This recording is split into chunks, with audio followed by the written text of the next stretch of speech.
പക്ഷെ വിജയൻ അച്ഛൻ എന്നുള്ള കഥാപാത്രത്തിൽ അത് എഴുതുന്ന, അച്ഛൻ എന്നുള്ള അധ്യായത്തിൽ അത് എഴുതുമ്പോൾ നീരച്ചൂട്ടുകൾക്ക് കാലത്ത് ജ്യോതിബായി പറയാൻ ശ്രമിച്ച പോലെ ബഹിരാകാശ കപ്പലുകൾ എന്നുള്ളൊരു സാധനം വരും. അതാണ് വിജയന്റെ സംയോജനം സിദ്ധി എന്ന് പറയുന്നത്. ഏതിനെ ഏതായിട്ട് ഈരച്ചൂട്ടിനെ ബഹിരാകാശ കപ്പലുകൾ പോലെ ആകാശത്ത് നോക്കുമ്പോൾ അതിങ്ങനെ തള്ളി കളഞ്ഞ ബഹിരാകാശ കപ്പലുകൾ സ്പേസ് ഷിപ്സ് അന്ന് അപൂർവമായിട്ടെങ്കിലും 68 ഇത് എഴുതുന്നതെന്ന് ആലോചിക്കണം. 68 58 വിജയൻ കണ്ട കഥക്കായിരുന്നു വിജയൻ ആവിഷ്കരിക്കാൻ ശ്രമിച്ചത്. 32 68 തന്നെ 32 25 60 കൊല്ലത്തോളം മുമ്പുള്ളത്. അന്ന് സ്പേസ് ഷിപ്സ് നമ്മുടെ ആകാശത്തിൽ ഉണ്ടോയെന്ന് അറിയില്ല. ഉണ്ടെങ്കിൽ തന്നെ മിന്നിക്കെട്ട് ഇങ്ങനെ പോകുന്ന ആ ഒരു സ്ഥിതിയിലേക്ക് ഈ ഭൂമിയിലത്തെ ഖസാക്കിന്റെ ഭൂമിയിലത്തെ ഈ ഈരച്ചൂട്ടുകളിൽ വ്യഥിതമായ സന്ദേശവും വരികയും വായിക്കുന്ന ഓരോ പദവും വളരെ അർത്ഥവത്താണ്. വ്യഥിതമായ സന്ദേശം. ആ വ്യഥിതമായ സന്ദേശത്തിന് കുറച്ചു മുമ്പ് അദ്ദേഹം പറയുന്നത് ഈശ്വര രവി പറഞ്ഞു. ഇപ്പോൾ ആ പദം എത്ര പരുഷവും നിരർത്ഥവുമായി തോന്നുന്നില്ല. ഒറ്റൊരിക്കൽ എക്സാക്ട് വ്യത്യാസത്തിൽ ഈശ്വരൻ എന്നുള്ളൊരു പദം ഒരിക്കൽ മാത്രമേ വിജയൻ എഴുതുള്ളൂ. ആ പദം ഇപ്പോൾ ആ പദം അത്ര പരുഷവും നിരർത്ഥവുമായി തോന്നുന്നില്ല. അതെപ്പോഴൊക്കെയോ തോന്നിയിട്ടുണ്ട് തന്നെ എൻ്റെ അർത്ഥം. അതിന് മുമ്പൊക്കെയോ ഈശ്വര എന്നുള്ള പദം നിരർത്ഥമായി തോന്നിയിട്ടുണ്ട്. പക്ഷെ ഈ ഒരു സമയത്തിൽ അത് നിരർത്ഥമായി തോന്നുന്നില്ല. അത് ഒരു വിഹിതമായ സന്ദേശമാണ്. ഈശ്വരൻ എന്നുള്ളത് പ്രാപിക്കാവുന്നതാണോ അതോ പ്രാപിക്കാൻ പറ്റാത്തതാണോ മനുഷ്യ ചേതനയ്ക്ക്? അവിടെ പറഞ്ഞ ദാസനെ കുറിച്ചിട്ട് സർവസ്റ്റിയായിട്ട് പറഞ്ഞാണ് രണ്ടും തമ്മിൽ വല്ലാത്തൊരു കമ്പാരിസൺ ഉണ്ട്. അതേ സമയത്ത് വല്ലാത്തൊരു ഡിസിമിലാരിറ്റി ഉണ്ട്. കാരണം ദാസൻ എപ്പോഴും ഒരു ഭൂമിബദ്ധമായിട്ടുള്ള വാഴ്വേ ദാസൻ ഉണ്ടായിരുന്നു. രവിക്ക് അങ്ങനെ ഉണ്ടായിരുന്നു. രവിക്ക് ഒരിക്കലും അങ്ങനെ അല്ലായിരുന്നു. ആന്റി സോഷ്യൽ എന്ന് കൂടി പറയാവുന്ന, ഫിലാന്ത്രോപ്പ് അല്ല എന്ന് പറഞ്ഞാൽ മിസ്സാന്ത്രോപ്പ് എന്ന് വരെ പറയാവുന്ന രവി എല്ലാത്തിനെയും വിഗണിച്ചിരുന്നു. സ്വന്തം പ്രിൻസിപ്പൽ ഗവേഷണവും മറ്റു കാര്യങ്ങളൊക്കെ ആസ്ട്രോഫിസിക്സിനെ കുറിച്ച് കാര്യങ്ങളും പറഞ്ഞു. അതിലൊക്കെ ആയിരുന്നു രവിയുടെ താല്പര്യം. പിന്നെ അവസാനം ഒന്നും താല്പര്യമില്ലാതെ നിരാധാരനായിട്ടും നിരാലംബനായിട്ടും ഒരുപക്ഷെ നിസ്സംഗനായിട്ടും രവിയുടെ ലീലകളൊക്കെ രവിയുടെ അല്ലെങ്കിൽ ലൈംഗികമായിട്ടുള്ള രവിയുടെ വല്ലാത്ത ആന്തോളനങ്ങൾ മുഴുവനും വേറെ ഒരു തരത്തിലുള്ളതായിരുന്നു. ഒരു വിളിച്ചവേ പറഞ്ഞ പോലെ അതിനുള്ള ഒരു വാക്യത്തിലായിരുന്നു ചെയ്യുന്നത്. അങ്ങനെയാണ് വിജയന്റെ വിജയം വാർത്തെടുത്ത രവി എന്നുള്ള കഥാപാത്രം. അതിന് അതിൻ്റെതായിട്ടുള്ള ഒരു ഡിസ്റ്റിങ്ക്യൂഷ്ഡ് ഒരു ഇലുമിനേഷൻ തന്നെ ഉണ്ടായിരുന്നു. ഇലുമിനേഷൻ തന്നെ പറയട്ടെ. കാരണം he was in search of so many things. തന്നെ ഞാൻ വിജയനോട് ചോദിച്ച സമയത്ത് രവി സ്വന്തം സെൽഫ് പ്രൊജക്ഷനിലേക്ക് പറഞ്ഞു he was in quest of many things. ഒരു ക്വസ്റ്റ്, ഒരു മലയാള കഥാപാത്രത്തിന് ഒരു ക്വസ്റ്റ് എന്നുള്ള വാക്കിൽ നിർവചിക്കാവുന്ന ഒരു ക്യാരക്ടർ അല്ലെങ്കിൽ ഒരു സ്വത്വം ഉണ്ടെങ്കിൽ അത് രവി മാത്രമായിരുന്നു. രവി അങ്ങനെ വിജയനും ആ തരത്തിലുള്ള ഒരുപാട് വിഹ്വലതകൾ, ഒരുപാട് അങ്ങനെയുള്ള പ്രേരണകൾ, അങ്ങനെയുള്ള ആരായനകളും ഉണ്ടായിരുന്നു. ആ ആരായനകളിൽ നിന്നാണ് ഖസാക്ക് ഉരുത്തിരിഞ്ഞ് വരുന്നത്. അല്ലെങ്കിൽ ഈ വ്യത്യസ്തമായ സന്ദേശവും പേറിയിട്ട് ഈരച്ചൂട്ടുകൾക്ക് എന്ത് വ്യത്യസ്തമായ സന്ദേശം? ഈരച്ചൂട്ടുകൾ തെളിച്ചു കഴിഞ്ഞാൽ അതിനകത്ത് വലിച്ചെറിയുന്നു മാത്രമേ ഉള്ളൂ. പക്ഷെ അത് ബഹിരാകാശ കപ്പലുമായിട്ട് അന്വേഷിക്കുന്നത് ബഹിരാകാശ കപ്പലുകൾ ആകാശത്തിന്റെ അനന്തമായ വിസ്തൃതിയിലേക്ക് പോവാൻ വെമ്പുന്നതും അവിടെ എന്തെങ്കിലും ഉണ്ടോ, അവിടെ മറ്റൊരു ജീവൻ ഉണ്ടോ, മറ്റൊരു ക്ഷീരാബ്ദം ഉണ്ടോ, മറ്റൊരു മെൻജീവ ഉണ്ടോ എന്നുള്ള രീതിയിലുള്ള അന്വേഷണത്തിൽ ഒരുപാട് സങ്കീർണമായിട്ടുള്ള അന്വേഷണങ്ങൾ. ഈ അന്വേഷണത്തിൽ വരുന്നത് ഇവിടെ വളരെ കാതലായിട്ടുള്ള കീവേഡ്സ് എന്ന് പറയുന്നത് ദുരൂഹതയുടെ ദുഃഖം, അല്ലെ ദുരൂഹമായ സ്ഥലരാശി. ആരും വായിച്ചില്ല അല്ലെങ്കിൽ ആരും കണ്ടില്ല എന്നുള്ളതായിരുന്നു എന്നെ സംബന്ധിച്ചിടത്തോളം വിജയനായിട്ടുള്ള അടുക്കാൻ വലിയൊരു ഉപാധി. അതാരും കണ്ടു, പക്ഷെ ഞാൻ കണ്ടത് ഈ തന്നെയായിരുന്നു.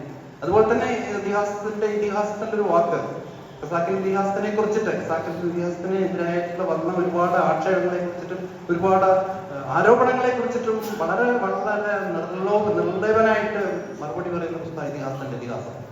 അതൊന്നും ഇല്ല. It is so shocking. ഇതിഹാസത്തിന്റെ ഇതിഹാസം എന്നുള്ള വളരെ ഒറിജിനൽ ആയിട്ടുള്ള ഒരു ഡിഫൻസ് ടെക്സ്റ്റ്, ഒരു ഡിഫൻസീവ് ടെക്സ്റ്റ്. കാരണം അത് എഴുതുന്നത് ഓതറിനെയാണ്. എൻ്റെ ഒരു ഓക്വേർഡ്നെസ് ആലോചിച്ച് നോക്കും. ഒരു ഓതർ തന്റെ ഇത്രയധികം വലിയ ഈ പറയുന്ന പോലെ മലയാള സാഹിത്യത്തിൽ രണ്ടായി വേർതിരിച്ചാൽ ഖസാക്കിന് മുമ്പ് ഖസാക്കിന് ശേഷം എന്നുള്ള രീതിയിൽ അങ്ങനെ അത്ര വളരെ ഗഹനവും വളരെ ചരിത്രപരമായിട്ട് പ്രാധാന്യമുള്ള ടെക്സ്റ്റിന് വേണ്ടിയിട്ട് അവനോട് തന്നെ ഡിപ്പെൻഡ് ചെയ്യേണ്ടി വന്നു എന്നുള്ളത് വലിയൊരു സിറ്റുവേഷൻ. ഒരിക്കലും മറ്റൊരെഴുത്തുകാരനും അങ്ങനെ ഒരു ബന്ധവസ്ഥ നേരിടേണ്ടി വന്നിട്ടില്ല. അതും ഖസാക്കിന്റെ ഇതിഹാസം. അതുകൊണ്ട് അദ്ദേഹം ഇതിഹാസത്തിന്റെ ഇതിഹാസം കേൾക്കുമ്പോൾ കുറച്ചൊരു ഉടമ്പ് തോന്നും. ഇതിഹാസം വിജയൻ ഇതിഹാസമാണ് രചിക്കുന്നത്. വ്യാസനല്ലേ ഇതിഹാസം, വിജയൻ എന്ത് ഇതിഹാസം, വാൽമീകിയല്ലേ ഇതിഹാസം രചിക്കുന്നത്, വിജയൻ എന്ത് ഇതിഹാസം ആണെങ്കിൽ പുച്ഛിക്ക് അങ്ങനെ പുച്ഛിച്ചിട്ടുണ്ടല്ലോ. ഒരുപാട് പേര് വിജയനെ അങ്ങനെ പുച്ഛിച്ചിട്ടുണ്ട്. പക്ഷെ ഇതിഹാസത്തിന്റെ ഇതിഹാസം എന്നുള്ളതിന്റെ കീ സ്റ്റോറി എന്നുള്ളത് എന്താണ് മലയാളം പിന്നോക്ക ഭാഷയാണെന്ന് പറഞ്ഞു വരുന്നത്. മലയാളം എന്നുള്ള ഖസാക്കിന്റെ ഇതിഹാസം പോലെ നമ്മൾ വായിച്ചിട്ട് പറഞ്ഞോ എനിക്ക് മലയാളം വായിക്കാൻ അറിയില്ല, ഇംഗ്ലീഷിൽ ഞാൻ വായിക്കാം. എന്നുള്ളത് ഒരിക്കലും ഖസാക്കിന്റെ ഇതിഹാസം അല്ല. വിവർത്തനം അത് പരിപ്ലവമായിട്ടുള്ള വിവർത്തനം, അങ്ങനെ വിജയനം ചെയ്യാൻ പറ്റാത്തതാണ്. അത് മലയാളം ഇതിൻ്റെതായിട്ടുള്ള മലയാളമാണ്. തൃട്ടാന്തം എന്നുള്ള വാക്കിന് അവിടെ ഇംഗ്ലീഷ് തൃട്ടാന്തം, അങ്ങനെയായിട്ട് ഒരുപാട് വാക്കുകളുണ്ട്. ആ വാക്കുകൾ പതിനേജ് മുഴുവനും ഈ ഇവിടുന്ന് സംഭരിച്ചെടുത്തതാണ് വിജയൻ. അപ്പൊ അങ്ങനെ അതൊരിക്കലും ട്രാൻസ്ലേറ്റബിൾ അല്ല. ബ്ലേക്ക് പറഞ്ഞ പോലെ what is lost in translation is poetry. അതുകൊണ്ടാണ് ഖസൊക്കെ എൻ്റെ ഒരു സുഹൃത്ത് ടീച്ചർ എന്നോട് ചോദിച്ച വല്ലാത്തൊരു ചോദ്യം, why it is not poetry? ഖസാക്കിന്റെ ഇതിഹാസം പോയട്രിയാണ് ആ ഒരർത്ഥത്തിൽ.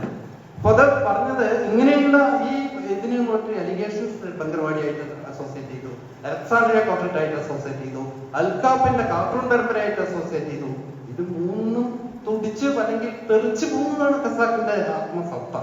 ആ ആത്മസത്തയെ കുറിച്ചിട്ട് വിജയൻ ഒരിക്കലും ക്ഷോഭിക്കാതെ, ഒരിക്കലും ഡെലിക്കേറ്റ് ആവാതെ, ഒരിക്കലും അതിനെ കുറിച്ച് വേദനിക്കാതെ, അതിനെക്കുറിച്ച് അവനവൻ എഴുതിയൊരു മാസ്റ്റർ പീസ് ഒരു പക്ഷേ വിജയൻ എഴുതുന്ന സമയത്ത് അറിയില്ലായിരിക്കാം കേട്ടോ. വിജയൻ എഴുതുന്ന സമയത്തും ആദ്യം ASIന്റെ രവിയുടെ വളരെ സാധാരണമായ ചിത്രങ്ങൾ വരയ്ക്കുമ്പോഴും അവർക്ക് അറിയില്ല ഇതൊക്കെ ചരിത്രത്തിൽ ഇടം കൂടാൻ, മലയാള സാഹിത്യത്തിലല്ല ലോക സാഹിത്യത്തിന് ഇടം പിടിക്കാൻ പോകുന്ന ഒരു രചനയാണെന്ന് അറിയില്ലായിരുന്നു. പക്ഷെ പതുക്കെ പതുക്കെ ഇറ്റ് ഗെയിൻഡ് മൊമെന്റം. അതൊരു വലിയ ക്ലാസിക്കിനെയും പോലെയും it gained momentum. Over the years നമ്മൾ കാണുന്നത് ഇനി 20 കൊല്ലം കഴിഞ്ഞാലും വീണ്ടും നമുക്ക് ഖസാക്കിനെ കുറിച്ചിട്ട് പുതിയ രീതിയിൽ നമുക്ക് സംസാരിക്കാൻ കഴിയുമായിരിക്കാം. അപ്പൊ അങ്ങനെയുള്ള ഒരു പുസ്തകമാണ് ഇതിഹാസം. അത് unfortunately it is out of print. അപ്പൊ അതിന്റെ വായിച്ചു കഴിഞ്ഞാൽ അതിലറിയാം നാട്ടുവിളക്കുകളെ കുറിച്ചിട്ട് അദ്ദേഹം എങ്ങനെ എഴുതുന്നത്, ഗജരാജ ചക്കപ്പുലകളെ കുറിച്ച് എങ്ങനെ എഴുതുന്നത്, അതിന്റെ ഈ അഗാധമായിട്ടുള്ള ധ്വനികളെ കുറിച്ചിട്ട് എങ്ങനെ എഴുതുന്നത്. പദധ്യാനം എന്നൊരു ചാപ്റ്റർ ഉണ്ട് അതില്, നിങ്ങൾ ഓർമ്മിക്കുമെങ്കിൽ. മറ്റേത് മലയാളത്തിൽ അയ്യോ ഉണ്ടെങ്കിൽ നല്ലത് വായിക്കാൻ വായിച്ച് സമയം may be out of print. ഞാൻ വായിച്ച ഞാൻ 3-4 സുഹൃത്തുക്കളോട് ചോദിച്ചു, അവരാരെയും വലിയ ഇതിഹാസത്തിന്റെ ഇതിഹാസം എന്റെയിലും പുസ്തകമില്ല, എന്റെയിലുള്ള ബൗണ്ടേലും അത് വെച്ചിട്ട് വന്ന ബൗണ്ടേ എന്റെയിലുണ്ട്. അല്ല അത് പലവടിയും വലിയ ഇവിടെ ഉള്ളതുകൊണ്ട് ഹാൻഡ് ചെയ്യണം. അത് വായിച്ചിട്ടുണ്ടെങ്കിൽ അപ്പോഴേ നമുക്ക് അറിയില്ലോ എന്താണ് ഖസാക്കിന്റെ ഇതിഹാസം അണ്ടർഗോ ചെയ്തതെന്നുള്ളത്. ഇത് ഒരു ചരിത്രമാണ്. ചരിത്രം മലയാള സാഹിത്യത്തിന്റെ ഏറ്റവും ഏറ്റവും ഒരേ സമയത്ത് തന്നെ വേദനാകരവും അതിനകത്ത് അമൂല്യമായിട്ടൊരു ചരിത്ര കാരണമാണ്. അതെന്നാ ഈ ഇരച്ചൂട്ടുകൾ തെളിയുന്ന അർത്ഥം എന്നുള്ളത് പ്രധാനമായിട്ടും ഖസാക്കിന്റെ വിസ്തൃതി. ഒരു നോവൽ എത്രമാത്രം വിസ്തൃതമാകുമ്പോൾ ഒരുപാട് വലിയ നോവലുകൾ ഉണ്ടായിട്ടുണ്ട് മലയാളത്തിൽ. എന്നല്ല പറയുന്നത് വിജയന്റെ ഇതിഹാസത്തിന്റെ ഖസാക്കിന്റെ ഇതിഹാസത്തിന്റെ ഏറ്റവും വലിയ നോവൽ എന്ന് ഞാൻ പറഞ്ഞത് ഏറ്റവും കേട്ടോ. പക്ഷെ എന്നാലും മറ്റു പല നോവലുകളിലും ഇല്ലാത്തൊരു സ്ഥലം, സ്പേഷ്യൽ ക്വാണ്ടിറ്റി അല്ലെങ്കിൽ സ്പേഷ്യൽ എക്സ്റ്റന്റ് ഖസാക്കിലുള്ളത്. ആരെയും സംഭ്രമിപ്പിക്കുന്ന രീതിയിൽ ഇതാണ് ഖസാക്ക് എവിടെ തെരയാന്ന് ചോദിക്കുന്ന പോലെ അത്രത്തോളം നമ്മൾ വിജൃംഭിതരാകുന്ന ഒരു അവസ്ഥ വിജയൻ ചിത്രീകരിക്കുന്നു. അതിനെ കുറിച്ചിട്ട് ഏറ്റവും വിനീതമായിട്ട് ഏറ്റവും വലിയ രീതിയിൽ തൻ്റെ ഭാഷ പിന്നോക്ക ഭാഷയല്ല, തൻ്റെ ഭാഷ ഏറ്റവും അർത്ഥഗർഭമായിട്ടൊരു ഭാഷയാണ്. അതിന് ഒരുപാട് 300-400 കൊല്ലങ്ങളുടെ പഴക്കമുണ്ടെങ്കിലും അതിൽ ഒരുപാട് സത്തുക്കളുണ്ട്, അതിൽ ഒരുപാട് ധാതുക്കളുണ്ട്. ലാംഗ്വേജിന്റെ ധാതുക്കൾ, എലമെന്റ്സ് ഓഫ് ലാംഗ്വേജ് ഉണ്ട് എന്ന് വിജയൻ പറഞ്ഞു തരുന്ന ഒരു പുസ്തകമാണ് ഇതിഹാസത്തിന്റെ ഇതിഹാസം. അതിനാണ് ഈ ഇരച്ചൂട്ടുകൾ തെളിയുന്ന അർത്ഥങ്ങൾ എന്നുള്ളത് മലയാള ഭാഷയുടെ തന്നെ എഴുത്തച്ഛൻ്റെയൊക്കെ എഴുതുന്ന സമയത്ത് നമുക്ക് മനസ്സിലാവുന്ന ഒരു പ്രത്യേക വിചിത്രമായ ഭാഷയുണ്ടല്ലോ. ഏറ്റവും വലിയ പുസ്തകം ഏതാണെന്ന് ചോദിച്ചാൽ ഞാൻ നേരത്തെ പറഞ്ഞ പ്രഭാഷണത്തിലല്ല എങ്കിലും ഇങ്ങനെ പറഞ്ഞു പോകണം വിജയനായതുകൊണ്ട്. അപ്പൊ അത് നമ്മൾ ആ ഒരു അർത്ഥവ്യാപ്തിയാണ് നമ്മൾ മനസ്സിലാക്കേണ്ടത്.